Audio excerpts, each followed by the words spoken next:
Bismillah, walhamdulillah, wassalatu wassalam ala rasulillah wa ala alihi wa sahbihi wa man tabi'a sunnatahu ila yawmiddin.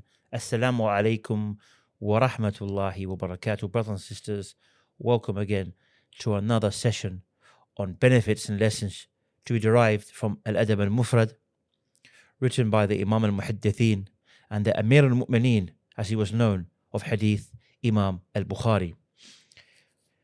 Continuing, we are now on chapter 174, and we've been going through the chapters that mention being merciful. Before that, we had obviously chapters that spoke about visiting people and the importance of visiting people and the etiquettes and the virtue and reward of visiting people. And then we went on to chapters that started to discuss about mercy to the elderly, mercy to the children. And as you know, we ended last week on mercy in general to children and elderly. Now we're talking about, in this chapter 174, to be merciful to those on earth. Qurra bin Iyas said, a man said, Messenger of Allah, whenever I slaughter a sheep, I show mercy to it, meaning by using a sharp knife for less of suffering. Or the man said, I show mercy to the sheep when I slaughter it. He said twice, if you showed mercy towards the sheep, Allah will show mercy to you. And that is an authentic narration. So the narrations regarding showing mercy are general, and so they may be perceived to refer to the Muslims alone or to human beings alone. However, this narration shows that the warning about showing mercy is more encompassing. It includes humans and other animals such as beasts, birds, and others. Imam Muhammad Nasiruddin al-Albani, rahimahullah, may Allah have mercy on him, has compiled some narrations in a section titled Being Kind to Animals in his masterpiece, Silsilat al-Hadith al-Sahiha, number 20 to 30, which demonstrate the fact that the Messenger sallallahu alaihi wasallam was a mercy to all. And Abu Hurairah said, I heard the Prophet sallallahu alaihi wasallam, the truthful, confirmed one, Abu al-Qasim, say, mercy is only removed from the one who is forsaken. The one who is forsaken, there's no hope in this person who has no mercy in them. So the one from whom's heart mercy is removed does not show mercy, and so will not receive mercy from the most merciful. And you remember in the previous episodes we mentioned those hadith where those who give mercy will receive mercy from Allah. And we mentioned Arham man fil ard yarhamakum man fis sama. Be merciful to those on the earth, and Allah, the one who is above the heavens, Allah subhanahu wa ta'ala, will be merciful to you. Therefore, it is an obligation to show mercy to oneself and to those on earth to receive Allah's mercy and be successful. And we ask that Allah makes us of His merciful servants. And we're going to continue, as you see, we're going through different aspects of mercy, emphasizing. And you may see sometimes that Imam al-Bukhari, he repeats hadith or similar hadith in the different chapters, because some of these hadith mention about being merciful to the young, for example, and the elderly in one hadith. So when it comes to the chapter, for example, after it, which may be a similar chapter, he will again quote maybe the same hadith or similar hadiths to emphasize the point that he wants to mention in that chapter. Mercy towards the family, chapter 175. Anas bin Malik said that the Prophet ﷺ was the most merciful of people towards his family. He had his son Ibrahim nursed in a part of Medina, and the husband of his wet nurse was a blacksmith.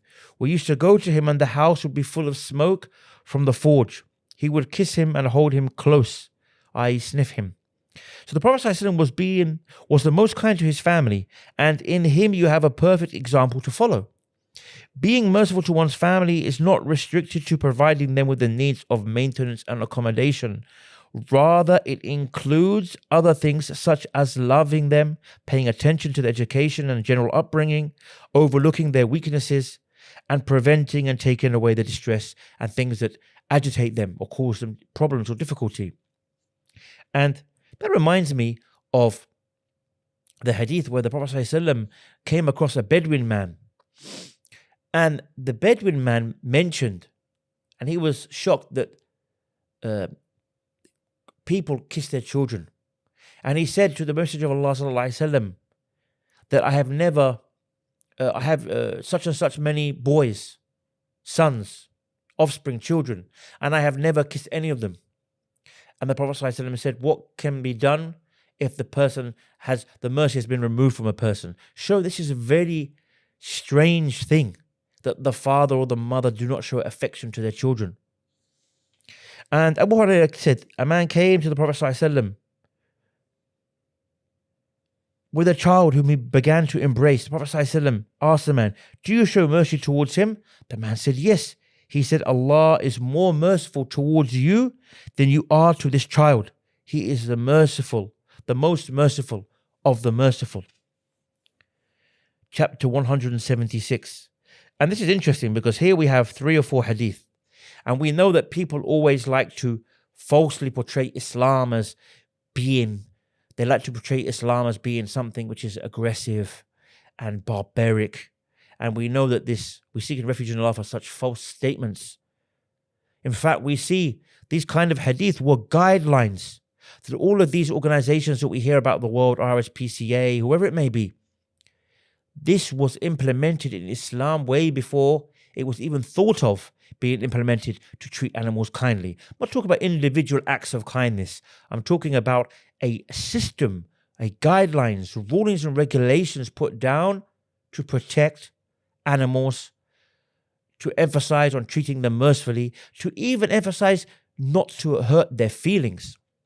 And we know when you go to slaughter, Prophet ﷺ said, and this may come up in this chapter, do not slaughter or do not sharpen the knife in front of the animal before you slaughter it. Why? Do not scare it.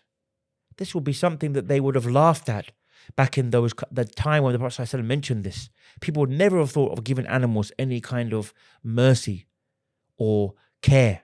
And in fact, in the time, I believe it was of Umar ibn Abdul Aziz, they even had like an animal welfare home, like you have elderly home for the elderly. They had it for animals that had served the Muslims and had served people. The Khalifa, if I'm not mistaken, was Umar ibn Abdul Aziz, and he said, just like they have served us, we should serve them now in their old age. Subhanallah. Chapter 176, Mercy to Animals. Abu Hurairah said, the Messenger of Allah sallallahu alaihi wasallam said, once upon a time, a man, while walking down a road, became very thirsty. He came across a well, went down into it and drank, and then came out. In front of him was a dog panting, eating the dust because of thirst. The man said, this dog is as thirsty as I was. He went down into the well and filled his leather sock, holding it in his mouth while climbing back up, and then he gave the dog water. For that Allah thanked him and forgave him. People ask, Messenger of Allah, are we rewarded on the account of kindness to animals? And the Prophet ﷺ, he replied, there is a reward on account of everything with a moist liver, meaning anything that is alive. There is a reward for kind treatment to it. So this shows us that the man saying that this dog is as thirsty as I was is evidence that he was motivated by sincere concern for the condition of the dog and eagerness to show its compassion. The intensity of his concern and eagerness is further emphasized or increased by his enduring the difficulty of climbing back up the well, which he did holding his sock in his mouth. As regarding the Prophet ﷺ saying, Shakarallahu lahu, is translated as thank you, Allah thanked him. Imam al-Nawawi said, it means he accepted his deed, rewarded him and forgave him. And the hadith teaches being kind to people. For if kindness to a dog earned Allah's forgiveness, then showing kindness to a Muslim earns far greater rewards. It also shows that Allah's mercy is extensive and that no good deed should be considered worthless. And Abdullah bin Umar said, the Messenger of Allah sallallahu alaihi wasallam said, a woman was punished for imprisoning her cat until it died of hunger.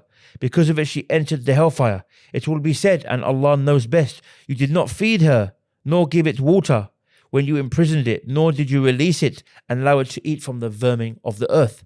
So this contains proof that it's prohibited to imprison animals and deny them food. and that it is permissible to keep a pet on the condition that is taken care of. And Abdullah ibn al-As said that the Prophet ﷺ said, show mercy and you will be shown mercy. Forgive and Allah will forgive you. Woe to the people who merely catch words but do not remember them and follow them. Woe to those who persist, who knowingly continue in what they are doing. So this shows us that the one who shows mercy is also shown mercy, as we've mentioned, brothers and sisters, in over these lessons. Think of this as you go about your daily life. We must all, including myself, think about these things. Those who have mercy will be given mercy by Allah. Those who forgive people will be forgiven by Allah. Those who pardon people will be pardoned by Allah. As we know the verse mentions, do you not wish to be pardoned? That Allah forgives your sins? And what does it say for that? It says pardon people. For do you not wish that Allah pardons your sins? Pardons you? And the one who pardons is granted pardon by Allah, the most merciful. And these are all authentically reported from the Prophet ﷺ in other narrations. They all exhort towards being merciful and forgiving. We ask Allah to grant us His mercy and pardon. From the worst of sinners are those who hear admonitions, but they fail to keep them in mind and act upon them. When they remember them, they still disobey Allah's injunctions consciously, being audacious. Such tendencies lead dangerously to a person's complete abandonment of Islam, and we seek refuge in Allah from that. And to end today's session on the final hadith, Abu Umama said, the Messenger of Allah sallallahu alaihi wasallam said, whoever shows mercy even to an animal meant for slaughtering by using the sharpest knife will be shown by Allah mercy on the day of rising. Again, mercy. Show mercy, you'll be given mercy. Pardon, you will be pardoned by Allah, inshaAllah. Forgive, and you shall be forgiven. Inshallah, this should be a principle that we implement in our life and always try to remember it and implement it, inshallah. Barakallah feekum. Wa akhir da'wana in alhamdulillahi rabbil alameen. Wassalamu alaikum wa rahmatullahi wa barakatuh.